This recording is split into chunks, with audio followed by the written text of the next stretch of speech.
towards the end of the session, Sureshwar Prabhu was so kindly continuing to sit in on this,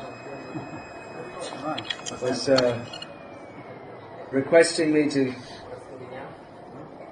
get to the more positive side. And, what do we do about all this? I only just started the negative side.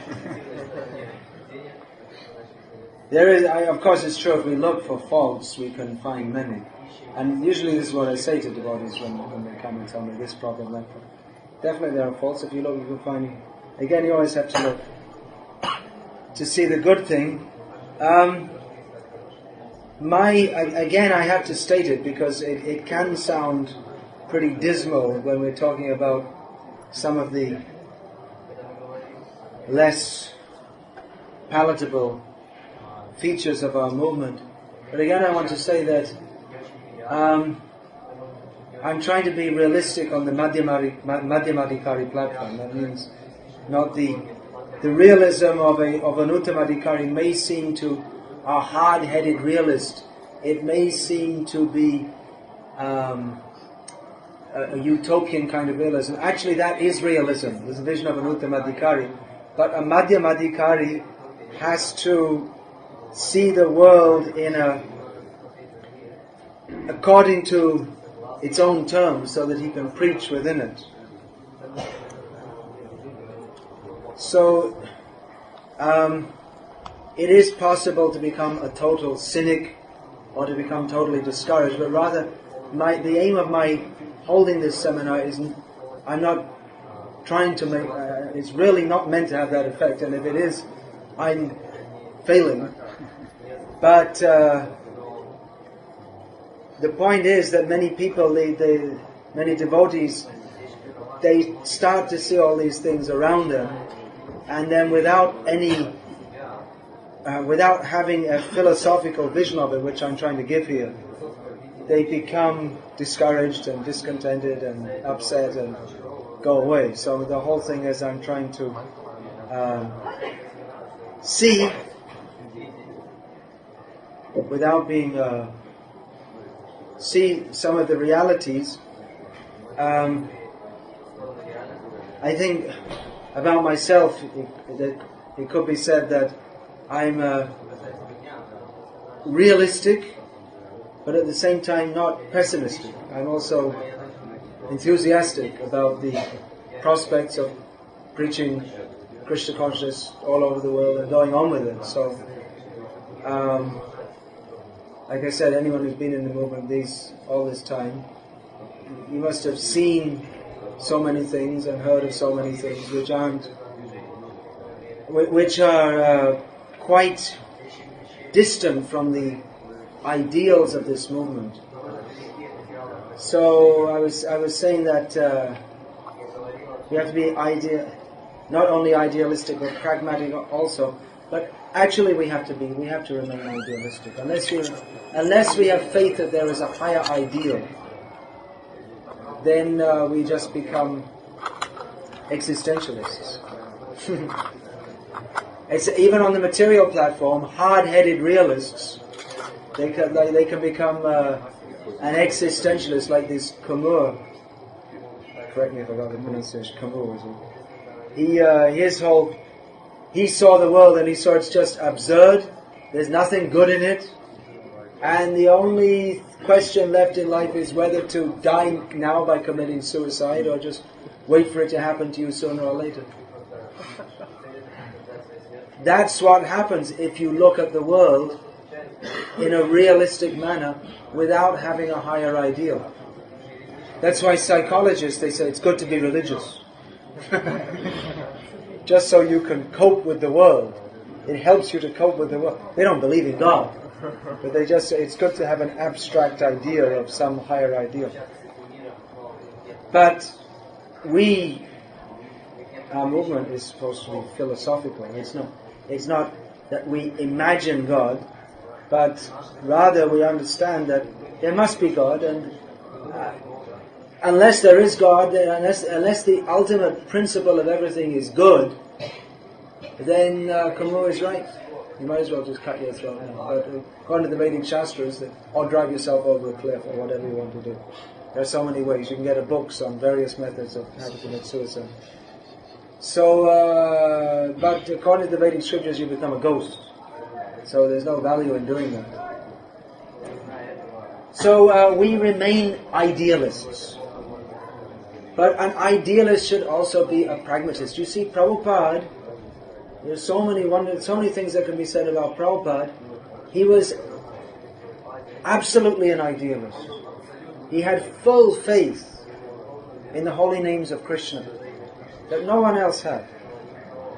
No one among his godbrothers believed that Prabhupada could go to the Western countries and make devotees. And even when they came back to India, many of them didn't believe they're actually devotees. They thought they're just hippies, they're going through a phase and that's it, they'll be finished in a few years. Most of Prabhupada's godbrothers, even at that, now they're running around, chasing around after ISKCON and taking a few people and initiating here and there. In those days they said that you can't, even to initiate Westerners is wrong. Some of them were saying. So Prabhupada was an idealist, a pure idealist, inasmuch as he had full faith in the higher ideal that by the power of the holy names of Krishna, Prabhupada had full faith in the holy names of Krishna, that by chanting the holy names, people can become purified. Prabhupada was also... Hare Krishna. We're idealists and pragmatists also. We believe that microphones can work, but we also pragmatically accept that a lot of the time they don't. Hare Krishna. We don't give up speaking. We. Hare Krishna.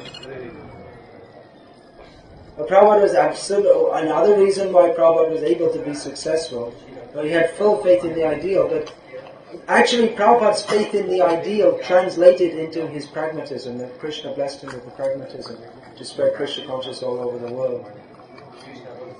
Because he had full faith in that ideal, and he knew he was working in a world which is far away from that ideal, but he pragmatically worked towards it.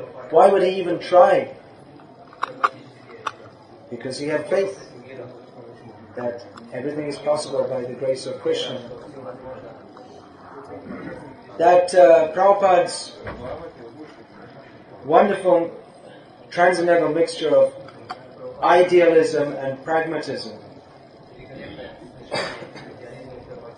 was revealed in so many ways, but I'm specifically thinking of one incident. Those last 6 months when Prabhupada was simply lying on a bed in Vrindavan. As Prabhupada said, I'm lying on my bed, this old man, but I'm still beating my drum all over the world. My book distribution is going on all over the world. So he called, please move in a little bit, give some space to Mataji's, sitting at the back there, very patiently sitting at the back, taking the humble position. So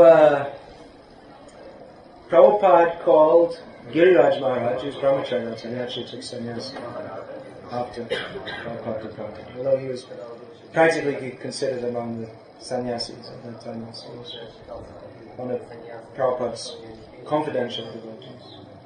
So he said so many interesting things to Giriraj Maharaj. One of them was this: he called Giriraj Maharaj and he asked him, how will this movement go on after I leave? What a question. Because actually there are some things which devotees who are present when Prabhupada was physically present among us, that they can perceive, which it's difficult, even if we tell you, it's difficult for others to understand. One of the things is how much dependent we were upon Srila Prabhupada. Dependent in the sense that we would always go to him for advice, he would have the final word on everything. We were, in many ways we were like children who the parents maybe gave a little responsibility, were still very much like children under Prabhupada's direction. And that was a lot of the shock immediately after Prabhupada left. Devotees were going, we just couldn't imagine, how is this movement going to go on? It was going on, doing book distribution and everything. We just couldn't imagine ISKCON without, what's ISKCON without Prabhupada? It's just like that. Actually, that was there also with Tamar Krishnaraj. What is it? ISKCON and Tamar Krishnaraj isn't here. So it was like that, but on a much deeper scale affected everyone very deeply with the departure of Prabhupada. So what will happen to this movement after I leave? So Giriraj Maharaj replied, how will it go on, Prabhupada said.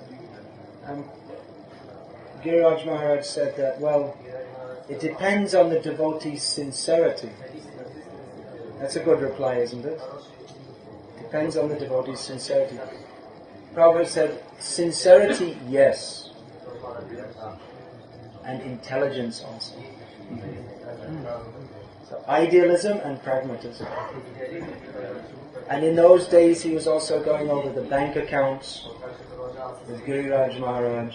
In those days when Prabhupada could hardly talk, let alone he could hardly move any limb of his body, but somehow was moving his lips to speak occasionally. He was saying, what is the position of the accounts? Very practical.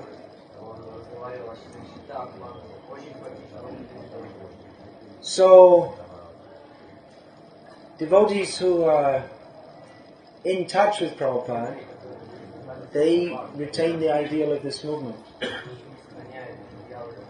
Actually, what is the answer? What is the answer to this problem? The answer is always Krishna consciousness. The answer is very simple. How to bring that to the world and to every aspect of our movement, that is the challenge. Just like theoretically, Prabhupada, he went to the West, all his godbrothers, if they're asked about the world problems, what's the solution? They'd say Krishna consciousness. They know the philosophy, but how actually to put that into effect, that Prabhupada was able to do. So sincerity, idealism, and intelligence also, how to apply that. Now individually, how to keep the focus. Again, if we're in touch with Prabhupada, Prabhupada was in touch with his spiritual master. Therefore, he was able to manifest the desires of his spiritual master within this world, even though others had to a large extent given up on it.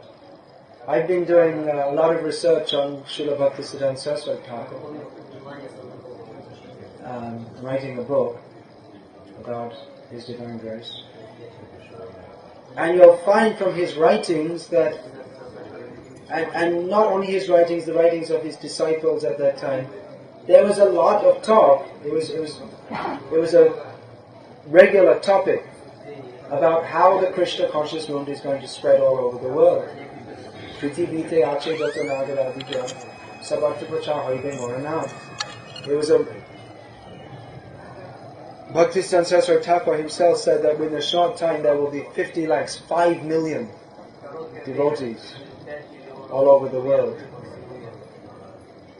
So he made many such statements. That was the time of when the British Raj. The British were direct, and now they indirectly the Western megalithic, monolithic, or whatever you want to call them, companies. They're ruling the world indirectly, economically. But in those days, the prospect of Westerners listening to Indians seemed very remote. That was Prabhupada's objection when he met Bhaktisiddhanta Saraswati Thakur. His friend dragged him. Prabhupada said dragged. He made it like a, what's that word, onomatopoeic? That's not exactly the word. He dragged me, Prabhupada said. He made the word like he was feeling being dragged. And Prabhupada was offered obeisances. He'd never seen this side of it before, he'd never heard of this side of it before. And before Prabhupada could even get up, Prabhupada said, "You are educated young men, you should preach Krishna consciousness all over the world." That's his first words. So Prabhupada protested that we are a enslaved country. Who will listen to our message? So that seemed to be a very reasonable objection. Who's going to listen to? That's what also when Prabhupada's godfathers went to the West, that the objection was made. That one lady Wellesley said to Goswami Maharaj, one of Prabhupada's godbrothers, that your men, they come to our country, they get a degree, they go back to their country and they become a big man on the basis of our degree. Then what have we got to learn from you? So it seemed... please come inside. Please make some room for us. It seemed like an impossible prospect that Krishna consciousness could spread all over the world from the pragmatic point of view, but Bhaktisiddhanta Saraswati Thakur, by his preaching, by his full conviction, he was able to convince his followers that this movement is going to spread all over the world very soon. But after the departure of Bhaktisiddhanta Saraswati Thakur, to a large extent, that spirit was lost. And the history of the Gauriya Math after the departure of Bhaktisiddhanta Saraswati Thakur is, there was a lot of infighting and the original movement split into so many groups. In that way, ISKCON is doing far better. We're still it is pretty much unified. It is one movement.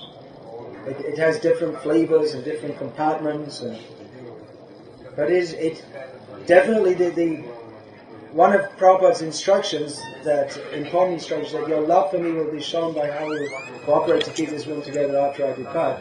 I would say in general that the members of our movement, the leaders of our movement, have taken this very seriously.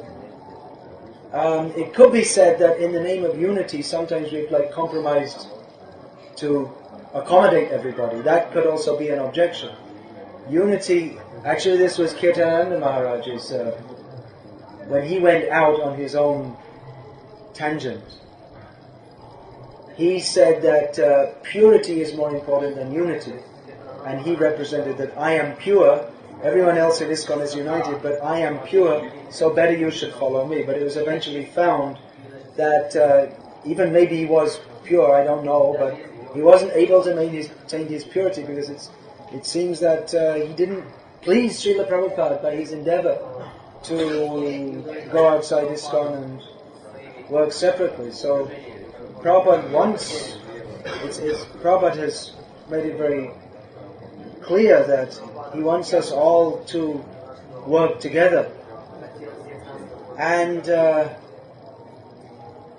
Prabhupada is, I'm jumping a little bit ahead here, I was talking about how Prabhupada kept the ideal. He maintained the ideal of his spiritual master, and he was convinced that despite the fact that his own spiritual master's movement had appeared to fail, practically it had appeared to the ideal they had, this movement will spread all over the world. It had, his spiritual master's movement had imploded and then splintered into different groups, and it was going on, but not with the same spirit. In fact, you'll find the Gauriya Math, it has much more spirit now than it had, say, 20 or 25 years ago. They've picked up on the spillover from ISKCON. And they've seen that actually there's ISKCON, Prabhupada's preaching all over the world has created a tremendous field for Krishna consciousness where anyone with a little spunk and a little determination, they can go and preach anywhere and people will become devotees, practically anywhere in the world. So Prabhupada has created a field which others can take advantage of also, although to date the Gauriya Math, there are different groups. When we say Gauriya Math, it's like saying there's the diaspora, the Jewish tribes. So it's like you say the Jews, but it's like saying the Hindus. But there's so many different groups within that. So, but anyway, there's so many groups in a different. But mostly it seems that they're growing due to the spillover from ISKCON. So actually, the potency to spread Krishna consciousness all over the world, it seems to be almost wholly reposed in ISKCON. And actually, Srila Vishveshwar Tirtha Maharaj, who's the most prominent Madhva Sampradaya sannyasi. He's old now, he must be more than 90 years old, I would think now. But anyway, he's still in very good health and very strong mood. So about 3 or 4 years ago, at a public conference in Bangalore, which is the main city of the Madhvas. So in a public conference, he said, mostly on Madhvas and others, but he said that ISKCON is the only movement with the potency to spread Vishnu Bhakti all over the world. So others were, he's a staunch Vaishnava sannyasi, he recognized that. So Prabhupada recognized that the power or the mercy that of my spiritual master, that has not gone due to the institutional lacking of our spiritual master's institution. The mercy is always there. The possibility is always there. And Prabhupada actually in the beginning he wanted to work with the Chaitanya Math organization, which was like the original organization of the spiritual master, and then with any other groups, because Prabhupada recognized it, that if you're not all alone, if there are others to help it, and there is an institution, it's very helpful. Prabhupada in the beginning, his aim wasn't to start a movement of his own. He wanted to work with his God brothers. He said, I'll even be under the Chaitanya Math. I'll do everything in the name of the Chaitanya Math. And I wouldn't be surprised even if at the beginning Prabhupada would have been willing that devotees could have all been initiated and everything in the Chaitanya Math. Even when Prabhupada, in around 1970, he came and he wanted a place in Mayapur for his Western disciples to come. The first thing he did was go to the Chaitanya Math and said, give us a little land within your compound, we'll build a place within your compound. But they didn't want to. Then Prabhupada, Chaitanya Mahaprabhu's desire, this is manifesting here, this whole Mayapur city. So Prabhupada didn't reject the institution of his spiritual master, but practically it rejected him, because they weren't able to appreciate his expansive plans for fulfilling the desires of his spiritual master. So Prabhupada maintained faith in the ideal, and Prabhupada showed that by doing what he did, Prabhupada showed that the ability to spread Krishna consciousness all over the world, although an institution is useful for doing that, ultimately that depends not so much on the formal makeup of the institution or one's position in it, but in one's faith in the order of the spiritual master. Because Prabhupada wasn't a big shot in the Gauriya Math, not by any means. He was a known and respected devotee, but he was among the rank and file devotees. Grihastas weren't expected to do anything very significant like sannyasis were.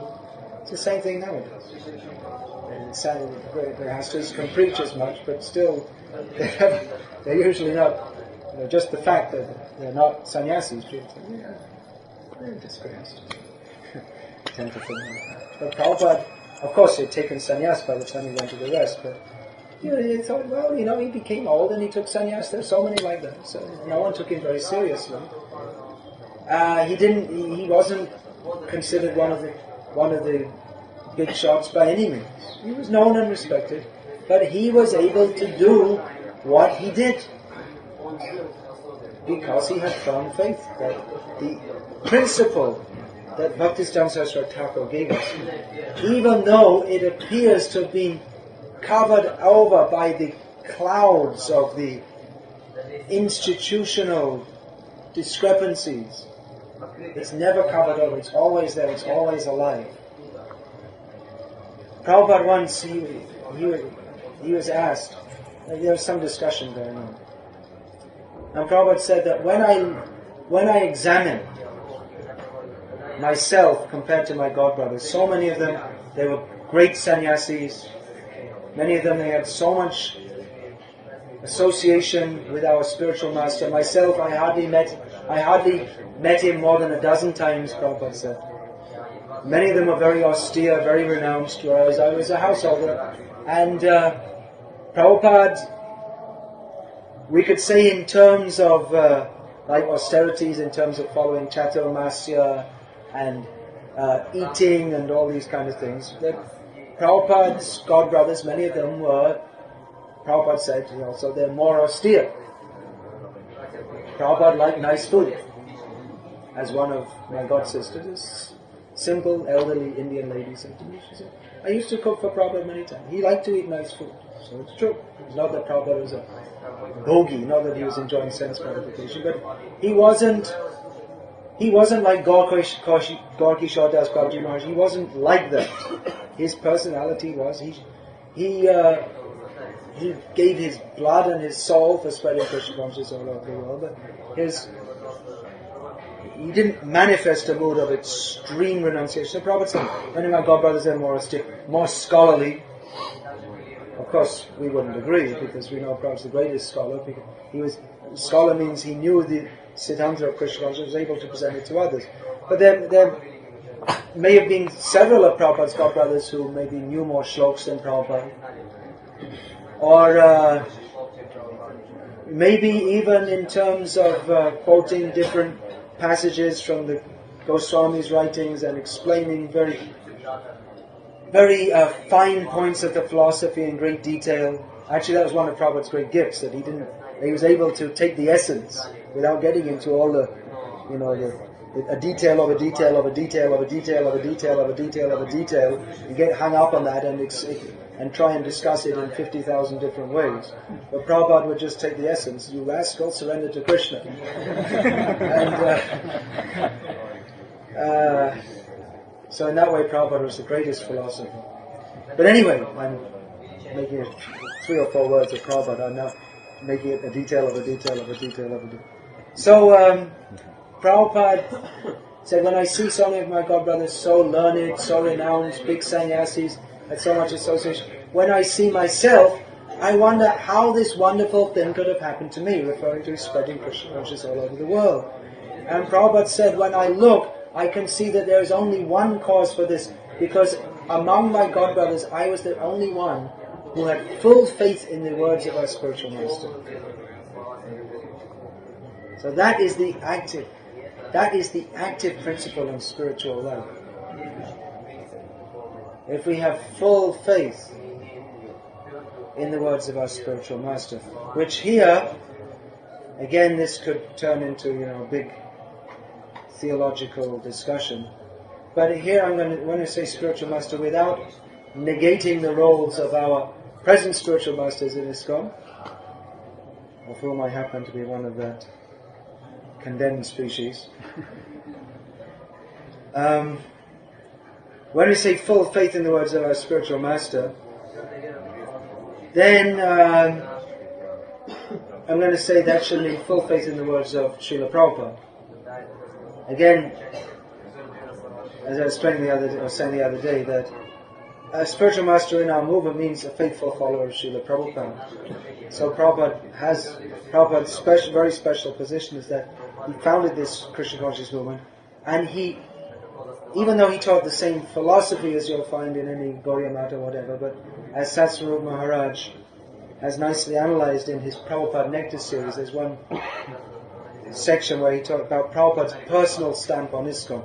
There are certain ways of doing things that Prabhupada wanted. He wanted certain things done. Just like, for instance, there are so many different ways you could chant in Kirtan, and ISKCON has done and is doing a pretty good job of imagining various ways of chanting various holy names with other words attached to it. But Prabhupada wanted that mostly we chant Hare Krishna, Mahamantra in Kirtan. So that's one of the details of how Prabhupada wanted us to carry on with the Krishna consciousness movement. Prabhupada wanted that his books be the basis of this movement, although there are many books. There are many important books. Chaitanya Bhagavat is an important book. Prabhupada wanted to try. He mentioned he wanted to translate, but he didn't do it. Now his disciples are doing it. Shat Sandarbha, such important books. They are practically authoritative philosophical books of our Sampradaya. But even that, Prabhupada wanted to understand. We shall understand our Sampradaya Acharyas through how Prabhupada has taught us. Not that we'll become such great scholars that we read Jiva Goswami and then we say, well, actually Prabhupada got it wrong here. And Jiva Goswami, we have to understand Jiva Goswami, how he explains it. Then you're going to get off track. What does it mean to be a Prabhupada Anuga? It means to accept that Prabhupada is a special representative of Sri Krishna Chaitanya Mahaprabhu. He spread Krishna consciousness all over the world, and it wasn't just a matter of spreading, but he also, not only spreading, but he established also. And if we remain linked with Prabhupada by knowing his instructions and following them, then we get the potency and the purity to remain in Krishna consciousness and to spread Krishna consciousness to others. So what is the solution to the manifold problems which I haven't even started to talk about? I guess in one sense there's no need to, because anyone who is somewhat intelligent, and we want intelligent people to join this movement. Only intelligent people can join, actually. Of course, sentimental people can. In India especially, people are pious. So often they're sentimental. But it requires a high level of piety, more than mundane piety, to join this movement. So, intelligent devotees should keep in contact with the mainstream of ISKCON. Now it may seem that sometimes the mainstream has become over-flooded by the subsidiary streams, and we used to talk about fringes. There was a word, part of the ISKCON jargon, we have words like bloop. So fringy was one of those words. It means someone who was on the fringe of ISKCON but not really following properly. Now the fringies got promoted to become congregational devotees. And then it was considered that actually they're devotees. And actually it's a fact that one is on the fringe, not whether you're living in the temple or not living in the temple, but what is your commitment to Krishna consciousness. But now it might seem that the fringe level of Krishna consciousness in some places, or in many ways it may seem to be almost like the mainstream. Like in some places in our movement it seems that devotees then more into astrology and counseling and what other kind of things. I don't know, there's so many strange things. What's it? Reiki, and so many Reiki, is it not? So many different things which, okay, astrology has its place. We're not against it. Prabhupada said it's a bona fide science. So astrology has its place. And counseling, yeah, okay. Counseling means that's also the dati prati gugyamakyati prichyati. Counseling doesn't mean that you get a book from Freud and you read it and you try to understand through Freudian philosophy. Counseling should mean that you speak to devotees on the basis of Krishna consciousness and encourage them to surrender to Krishna according to their particular circumstance. Or Reiki, the solution. The reason that you're not fully Krishna conscious is because you haven't had a Reiki session. Or what we should do is we should do more Reiki, and then people will be attracted, and then we can preach Krishna. But then the person so this Reiki, I don't have anything against it per se. This came up when I was in that Prabhupada village or whatever it's called. But the thing is, it's propagated through this absolutely shunyavadi medium. So mostly people who get into this Reiki, they get affected by all this nihilistic ideas, which it doesn't do any good for your Krishna consciousness. Reiki might be good for your health, and again, I'm not against it per se, but it's the bad association that comes with it. And devotees, they get more into this health and how you have to have some kind of pyramid on the floor and that will solve all the problems, or whatever problems we have in our There's one temple actually in India where for years there's so many problems. And this temple founded by Prabhupada and did so many things. They brought in the Ghostbusters, had a whole ceremony and they threw out all the ghosts, and the problems went on just the same as usual, except that they had a few thousand rupees less which they paid to the Ghostbusters.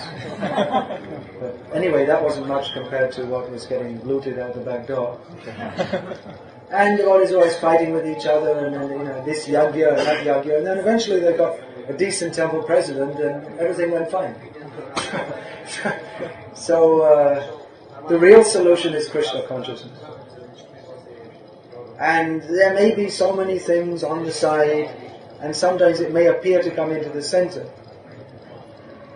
So that when you come to our ISKCON bookshop, you'll find so many different books, but you won't even find Prabhupada's books hardly at all, or so many other things which we have to indirectly introduce Krishna. And the thing is, we remain so damn indirect that we never get even anywhere near Krishna consciousness.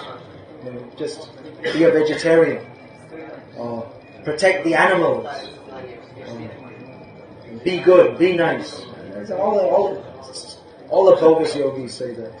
All the rascals say be nice. They're not being nice because they're not being Krishna conscious. They're smiling at you and being nice and patting you. That is violence. That is the worst violence.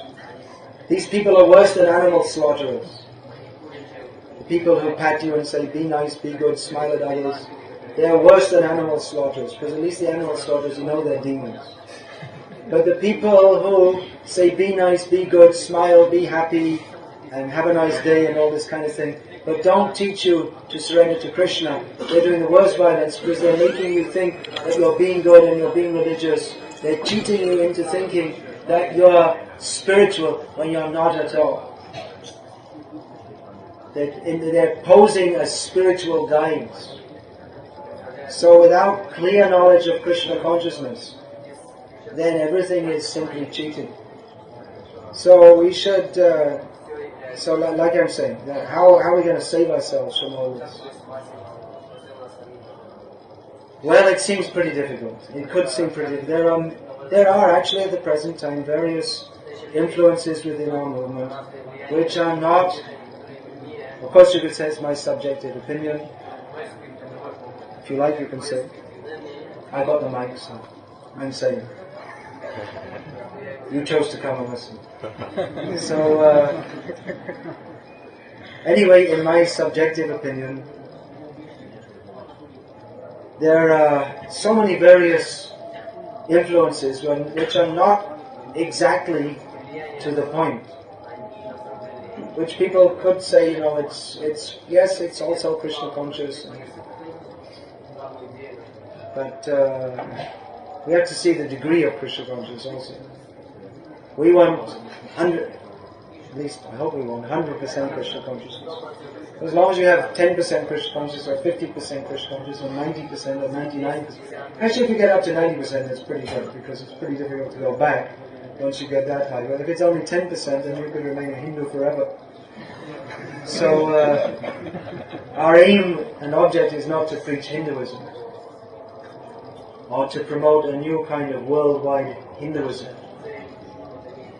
So, how to protect ourselves against these various influences? I'm reminded of Dhruv Maharaj, when he was attacked by the Yakshas. And they sent so many different weapons which were overwhelming him, as he stood apparently alone on the battlefield. But then he was reminded with a heavenly voice, incorporeal voice, that you've got this weapon, Narayanastra, the weapon of Lord Narayan, utilize it. So he did. And then all those weapons which seemed about to overpower him, they just vanished, because they were all illusory. If he had believed that that was reality, they would have overcome him. It's something like ghosts. If you're afraid of them, they catch you. If you're not afraid, if you know, then go away. Just get out of it. Then they can't do anything to you. If you know that this nasty ghost is trying to threaten me, but anyway, I've got Krishna, so I don't have anything to do with you. Prabhupada said that once. That I was told that Bhaktivedanta Mama, he was walking. Because actually, there's like many places in the world. There's so many ghosts there. There used to be a death home. It means an old person's home. People used to go there to die. So Prabhupada once brandished his stick.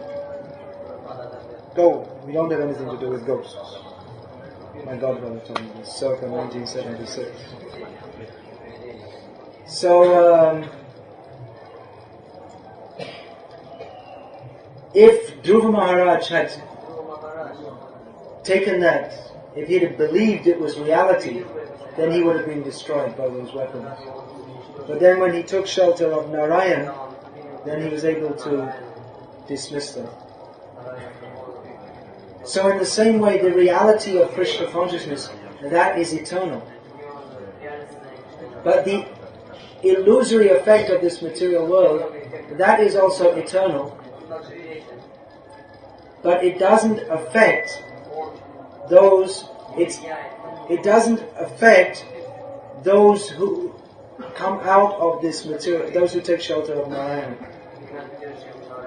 So we don't have to be affected by all these things if we have full faith in what Prabhupada gave us. We can remain fully protected, and we will have the intelligence to understand. If we regularly read Prabhupada's books, then we'll immediately understand that the life of Krishna consciousness is always alive.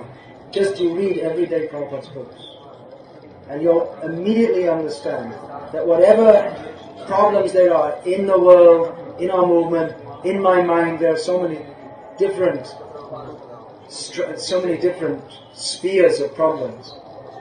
But we'll realize that the only real problem is lack of Krishna consciousness. So that is again coming to the ideal. But we'll be able to, now practically, we may not be able to change everything within our movement immediately. And practically we can expect that a big movement with a high ideal, spreading widely, spreading quickly, is always going to have such problems to some degree or other.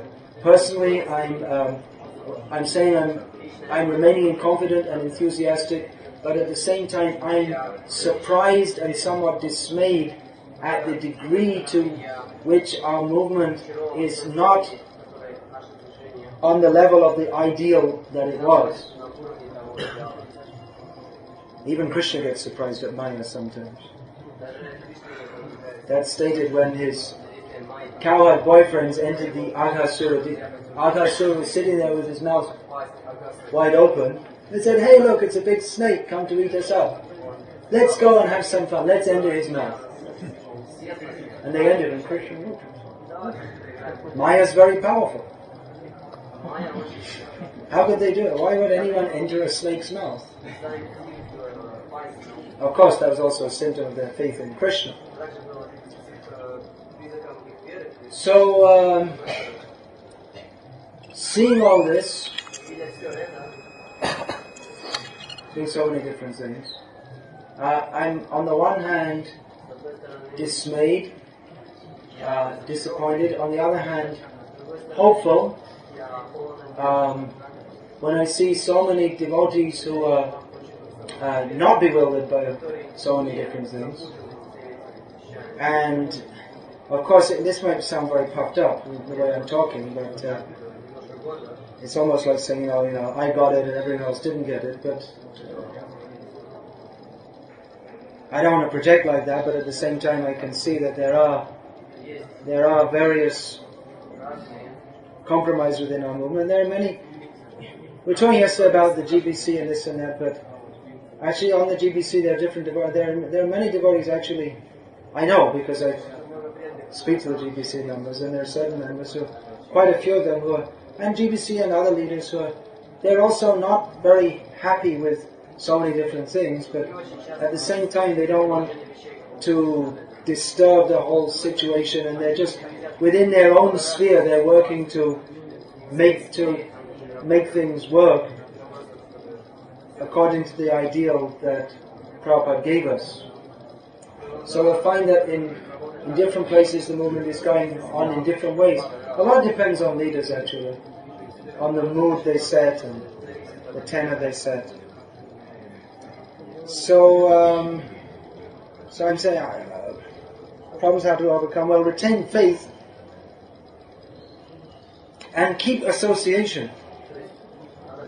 Keep good association. One of the benefits of the modern communications age is that we can keep in association, even if we don't have personal or locally devotees good association. But generally we can find that out also. We can find out good association. There'll always be some devotees who we can find who would prefer to join us for kirtan and discussion of Krishna Katha. You see, it's different in different places. Just like someone came to me from Russia yesterday, and I said, in general, the situation is not so bad in Russia anyway. I'm talking about more, the situation is worse in some areas of the things I've been talking about in America and some parts of Europe, maybe Australia, where there are many devotees who are loose, compromised, watching TV, maybe not fully chanting around, maybe not following the principles, maybe preaching, you don't even have to follow the principles, or like this. And accepted different modern rascalish philosophies and trying to blend it with Krishna consciousness.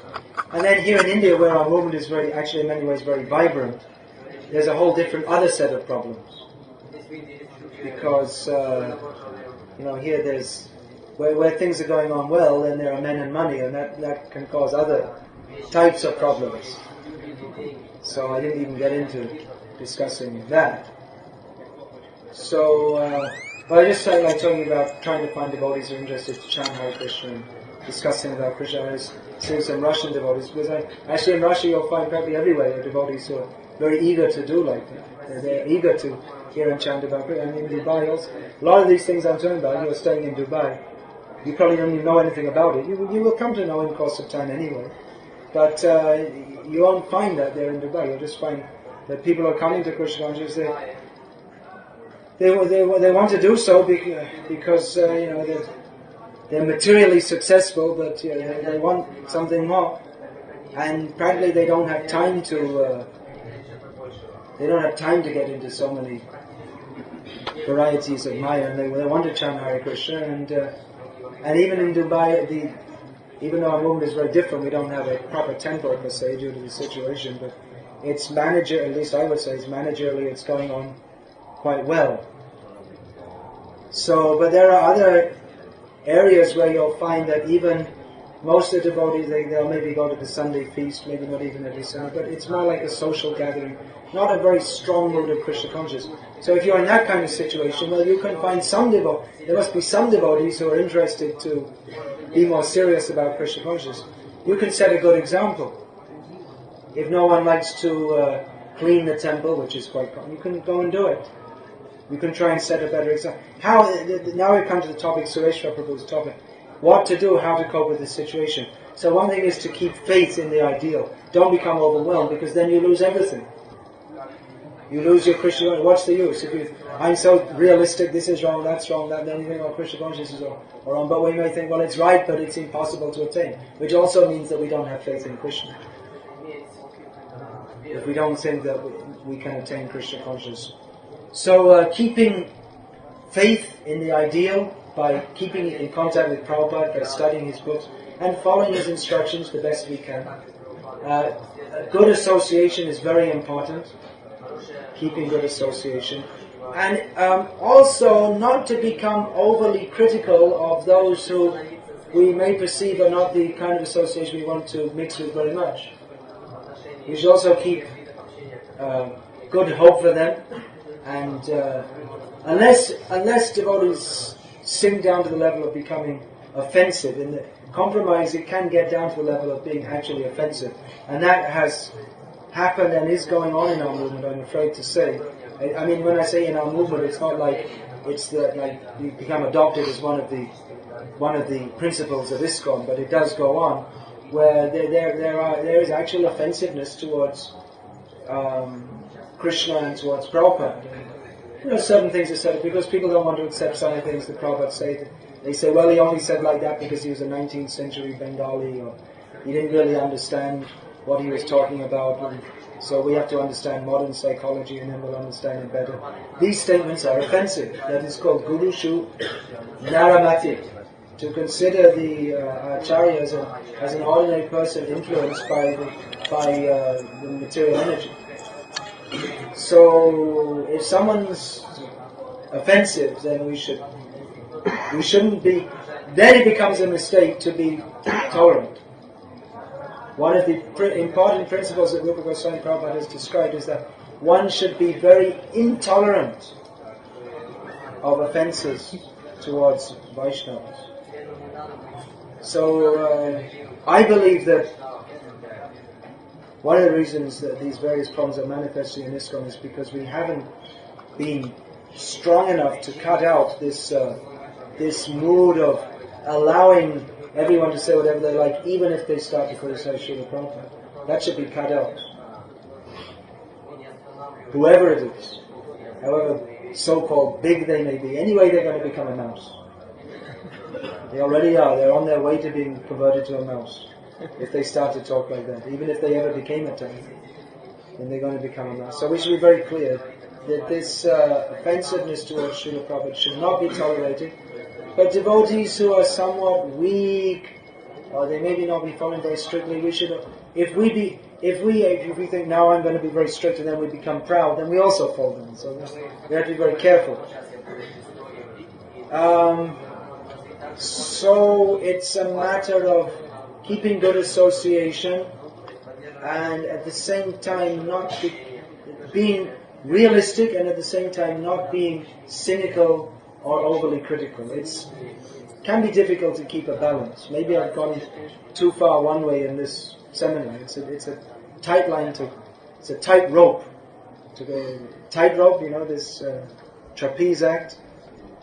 If you just slightly go a little bit either way, then you've got a long fall down. So it can be difficult. One has to pray to Guru and Krishna for the strength to remain alive in Krishna consciousness. On the one hand, not to become offensive to Vaishnavas, but in the name of not becoming offensive, just to tolerate and just say that everything is all the same, it's all one. Whether you follow strictly or don't follow strictly, it's all the same.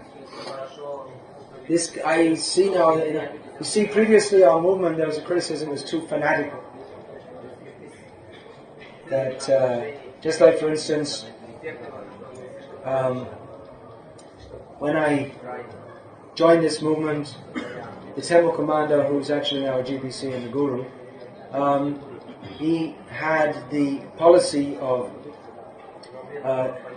if people didn't get up in time, dragging them in their sleeping bag and throwing them in the shower, cold of course. And then when he moved to the other temple, the Berry place, then there was only one shower on about 60 brahmacharis, so the other tactic came into vogue of throwing them down the stairs in their sleeping bag if they didn't get up. He doesn't do that nowadays, at least I haven't heard any reports, and I'm sure he would have heard them on the internet if he was still going on. But it could be said that was over fanatical. Personally, I'd rather have that mood than the present mood of let them lie in their sleeping bag all day and night. I'd rather throw them in the shower with maybe even down the stairs. Because after all, if you're going to live in an ashram, then you should be serious. Otherwise, what's the point? So it's perceived that our movement was over fanatical, and definitely there were various tendencies which, just like two of the... No, anyway, I won't say. But in New York Temple under the guidance of one of the leading devotees at one point in time. I'm very sorry to say this, but it's true. It's one of those realities. It doesn't go on in ISKCON today, I'm glad to say. That the brahmacharis were so fixed up and staunch and determined that they'll never have anything to do with women, that if Mataji, lady devotee, came in the hallway, they would look the other way and spit. Isn't that horrible? I don't know how many of them did that. I'm sure all of those who did that have, been married and probably divorced also. Because if that's the way you think of women, you're never going to... if that's the way you think of women, then you didn't understand. The idea of being a staunch brahmachari that is not the right idea. Anyone who does like that is offensive. So, anyway, we don't do those kind of things now. I mean, that was only in one temple and at one for some short time, but it did go. But it gives some idea of. It's just like nowadays we read in the newspapers of some young boy goes to school and goes to school one day, and enters the school, and here we are at school, and then he pulls out his gun and shoots 15 people dead. So it's not like every kid in America does that. But it does, the fact that it's happened a few times suggests that in general the mentality of young boys at school in America is, we could say, highly frustrated, and there's something wrong with it.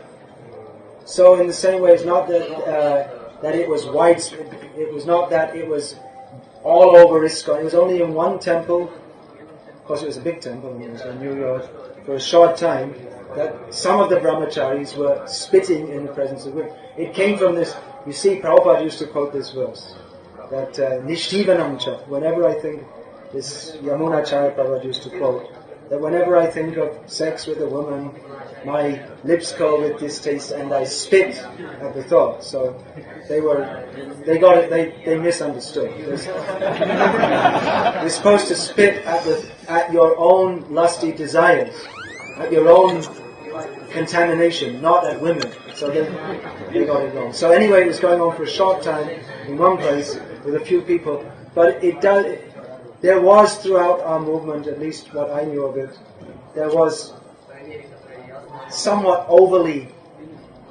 fanatical mood against women like that. No, actually it wasn't. I can say, actually there was one sannyasi who came to London, and I was in London, and he was preaching, very heavy against women and all this. Everyone could see he was very agitated, and actually he got married very shortly after that, sannyasi. So actually you see the brahmacharis and the brahmacharinis were living together. They hardly spoke to each other, it was very chaste, but there was actually, even though we noticed, there was respectful mood, the brahmacharis respected.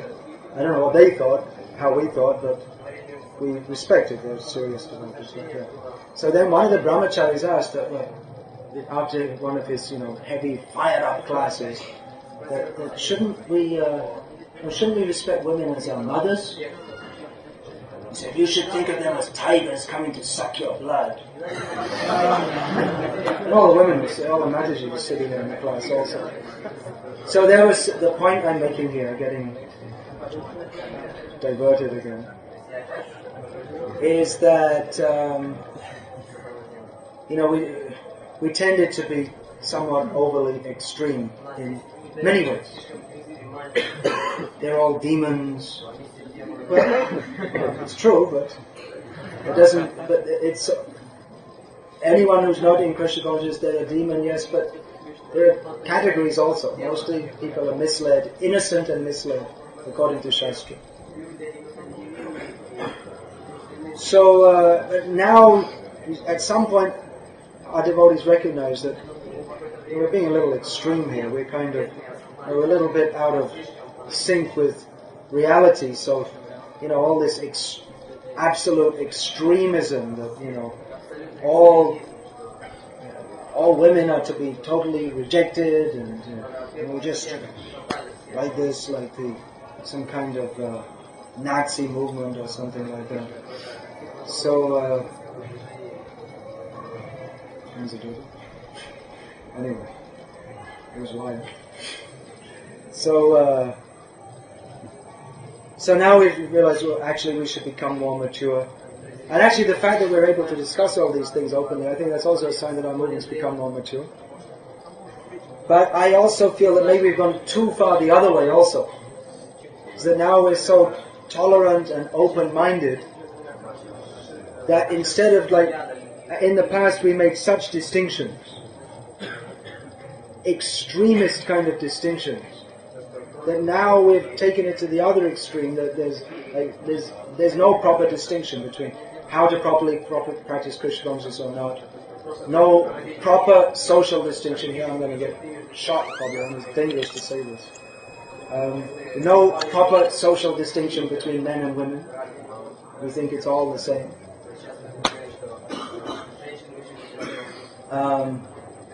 No proper distinction between what is actual Krishna conscious Siddhanta and what are modern foolish kami ideas. Modern foolish kami ideas or old foolish kami ideas, they're all foolish. There's a tendency in our movement to think that, well, this modern academic knowledge, it's very important and we should examine in this way. So we've gone too far the other way. This is my hypothesis here. Or another thing this idea is also leaking in from Gauriya Math sources. That Prabhupada, he was okay. He was pretty good. He's just one of many. There's so many. So the tendency not to take Prabhupada so seriously. So fine-tuning.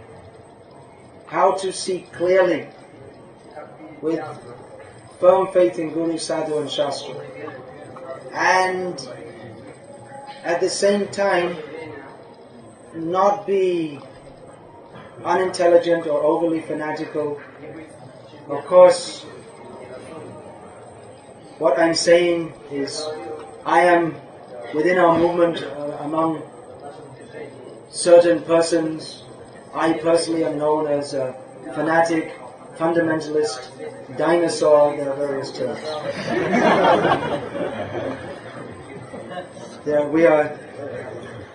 There are several of us who fit this description. So I'm saying we shouldn't be overly fanatical, but what I say is considered by many to be overly fanatical. That you will have to decide with your good intelligence. I would say even if you are deemed to be somewhat fanatical, if as a result you stick strictly to the process of Krishna consciousness, then it's better than being known as a very broad-minded, fair, tolerant, good, nice, etc., etc. devotee with shorts on who comes to the temple once every few weeks wearing his shorts and talks about the baseball scores with his friends, or plays baseball at the temple. So when I read Prabhupada, this is what I get.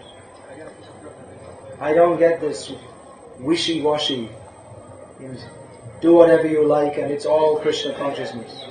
I don't get that. I mean, Prabhupada's books are very straightforward and very clear. And they're very heavy also. Guru means heavy. It's not that, you just chant Hare Krishna a little bit and then, do whatever you like. Never. Prabhupada said, disciple means one who is sold out to the spiritual master. He said, don't make a spiritual master don't keep him like a pet dog. Pat him on the head. When you like him, you call him and he licks you. And when you don't, you send him. And sometimes the dog barks, so you just put him out.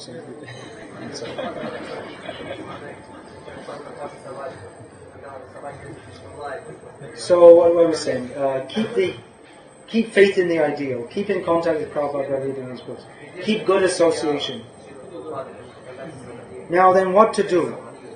That's what to do. You're in a situation where most of the devotees a little loose and this and that. What to do? Well, it depends on the individual situation. It depends on your own determination, your own spunk. It can be very difficult to change a situation when devotees are, especially when devotees are older devotees. Once they've got in a groove of being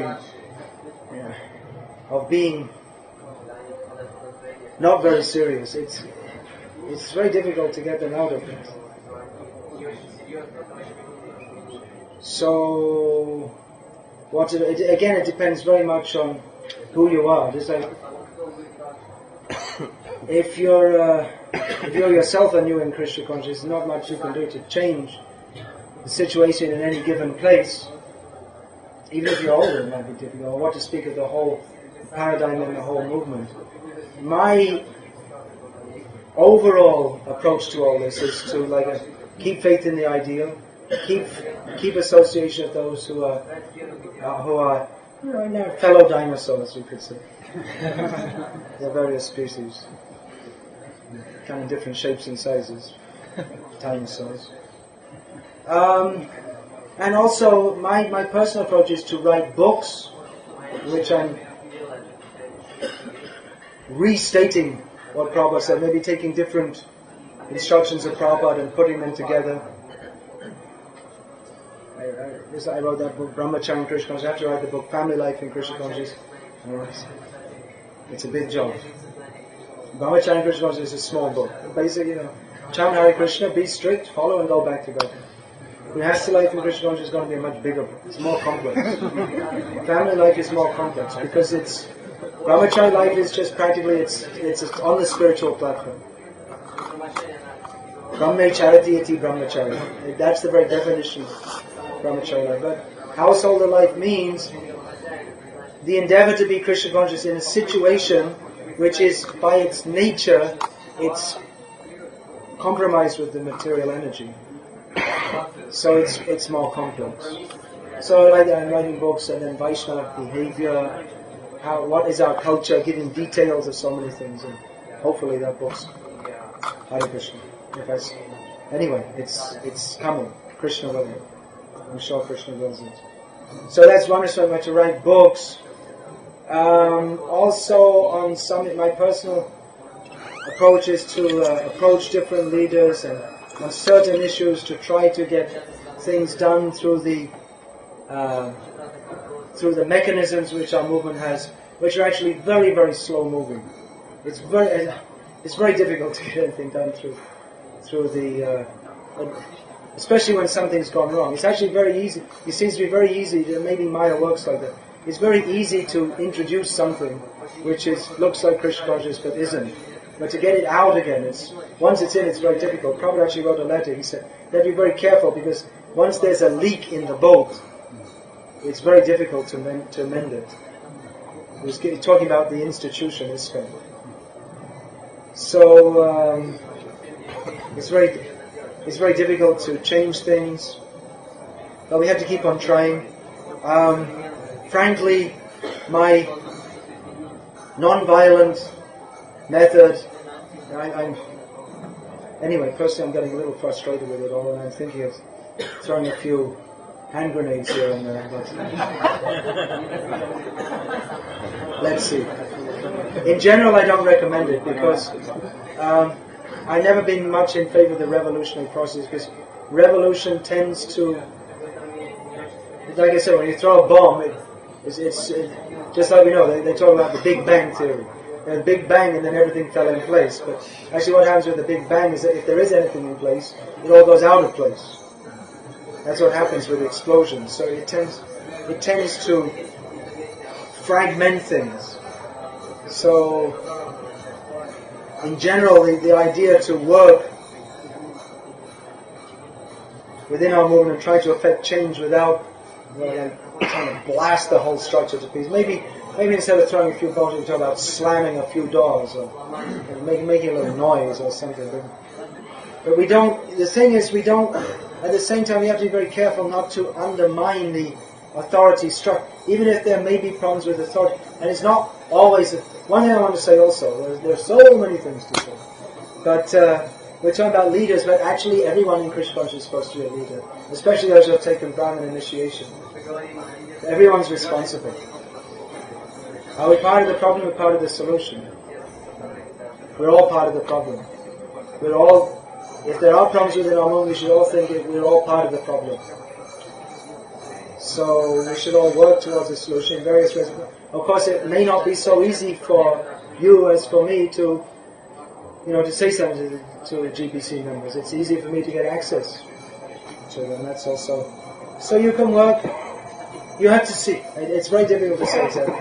In general, I don't recommend revolution, but one can work towards. Prabhupada spoke when he's talking about changing society in general, talking about a peaceful revolution. So that's really the best thing. Brahma Teja, spiritual power. If by showing a better example, you can show in your life and you can influence others to show that by being Krishna conscious, without blaming others, actually we're very blissful. And you're coming to the temple, you don't really have full faith in this and that, but you kind of hang around, but actually you're not very. Who's not following Krishna consciousness strictly, actually they're going to be miserable. Even though they may put on a show of being happy in their halfway house situation. But if we that's really the best solution, to set a better example ourselves. It can be very slow, but if it's genuine, then that will ultimately be the solution. Anyway, Hare Krishna. There are many more things to be said, but I skimmed over. One whole area I didn't get into discussing was like personal problems we have, like with individual devotees and individual leaders and so. Maybe we could discuss it tomorrow. It's another whole area which is very commonly found in our movement. But anyway, maybe we could discuss it tomorrow. But the actual problem is lack of Krishna consciousness. And the solution is Krishna consciousness. Again, that's idealistic. How to practically put that into action. That we have to find the ways and means. Okay, let's turn it over. It's more food for thought. I'm not forming a political party here. We could, let's make a resolution. We're going to do this and do it. Maybe I should. We could chalk out what are the problems and then make a petition and send it to the GBC. Please do this, please do that. We could do. But our movement in some ways follows Indian culture, although one of the things I'm most concerned about in our movement is the deliberate moves to throw Indian culture out of our movement and put American so-called culture in instead. But some of the points of Indian culture that I've noticed within our movement is that in India, although there are certain legal systems how things should work, actually everything works by who you know. It's 1,000 people may sign a petition and send it to the MP, but if his friend goes and says something, it will be much more effective. His friend from school days or whatever. So it all works by influence. It's not who you are, but who you know. That's the thing. So I guess by default I'm somewhere up there, so I know some of the big people, although in many cases it's the small people who make the difference also. Everyone's important. So I'm trying, like I say, to meet certain leading devotees on certain issues. I can't take up all of them all the time, but there are various books I'd like to write, which there's one book I need to write called The Mood and Mission of Srila Prabhupada. So that at least when devotees in many countries, when they join, they don't even know actually what is the mood and mission of Srila Prabhupada. They may think it's a vegetarian, come Reiki, come astrology, come Ayurvedic movement, and sometimes the people pull out these drums and bang on them and sing something also. So they might think that. They don't know what the mood of Srila Prabhupada, to surrender to Krishna and take over the world with Krishna consciousness. Many devotees may not know that. Jai Veda Maharaj, you can blame him for this one. He's very much against food for life, which devotees joining our movement, it's a major part of our movement. He's against it. He's not against prasadam distribution, but he's against the representation of our movement as a mundane welfare organization. But I'm giving an example of what, again, you can blame him, it's not my one. An example that devotees joining our movement, they may not, what they see is what they presume is how it should be. But I'm not convinced that in all ways it's what it should be. So I intend to write a book, and then at least that can be there, and then, devotees who still have dinosaur genes in their spiritual makeup, they can read that, and then they say, what does that bring out? The baby in you, so you can bring out the dinosaur in you, and the dinosaur child. The dinosaur child? Was it bring out the child? I don't know, there's all these funny things. America's a funny place. Very funny. So, now the Russian translator is not really catching all of this. There's all these sarcastic... One thing I must say, I'm not nearly as sarcastic as Jack Maharaj. He's way ahead of me. Thank God. We are interchangeable. Almost. Yeah. Is there a mic? Yeah, there's a mic right here.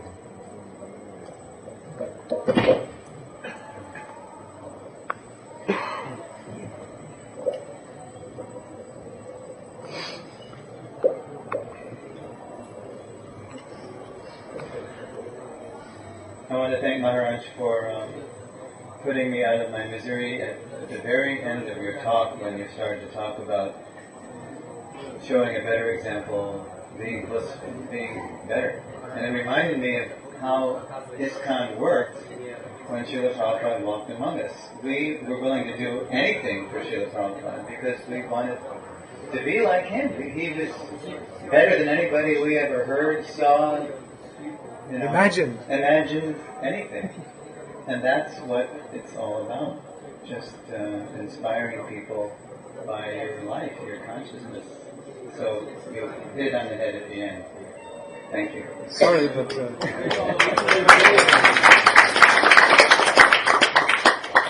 I have to keep on reiterating this. I'm not here to make everyone gloomy, but rather to... It's like, what do they call it, vaccination? You take a vaccine, you might get a little bit sick from the effect, but you don't get the... When the disease comes around, you don't get it, because you're inoculated. Thank you. It's supposed to work like this. Of course, it could be said it's an experiment. But actually, I do this with my disciples also, because I have to deal with this. You can say, what about this? And what about that? I have to deal with it. If I just say, well, that's not real. But it is real. How to deal with it. So, this is part of my practical. I don't pretend that these things don't exist. And if I did, then why should they take me seriously anyway? But understanding what the problem is and what the solution is also. And solution may be that there may not be an immediate solution anyway. We may have to live with certain things. You may have to find the good. Go on with the good. It may be that in some areas our movement, that's one of the points that... Anyway, maybe I can discuss that tomorrow. I don't know, is there any point in... You want to finish this seminar today? No. You want to go on with it? Yeah. Okay. Anyone else want to say anything else? Comments? Yeah, please speak very loudly, because it looks like you got a loud voice. What do you think about... What do I think about? Dangerous question. About the development of the congregation, or when you were explaining, it sounded a little bit like you think about the congregation in terms of, breaking preachers. No, what I was saying in certain places. I was actually thinking of one specific area which I regularly visit, where most of the devotees, the whole ethos of our movement is like that. So it's like saying, what do I think of the congregation? It's like saying, what do I think of Danish people? There's so many, there are so many of them, and there's so, what do you want to be? Like Hitler, all Germans are good and all Jews are bad. I mean, there's so many Germans and so many Jews and congregation or whatever. It's like they're not all branded as they're all in Maya. Sorry if it came off like that. Obviously it did to you. But no, actually in many places the congregation, they have more life and vigor than the devotees in the temple. They're the ones who make it come to life. So, and in some places all this Reiki and all this kind of thing. I know, what made you think I was talking about the congregation? Can be the devotees in the temple also.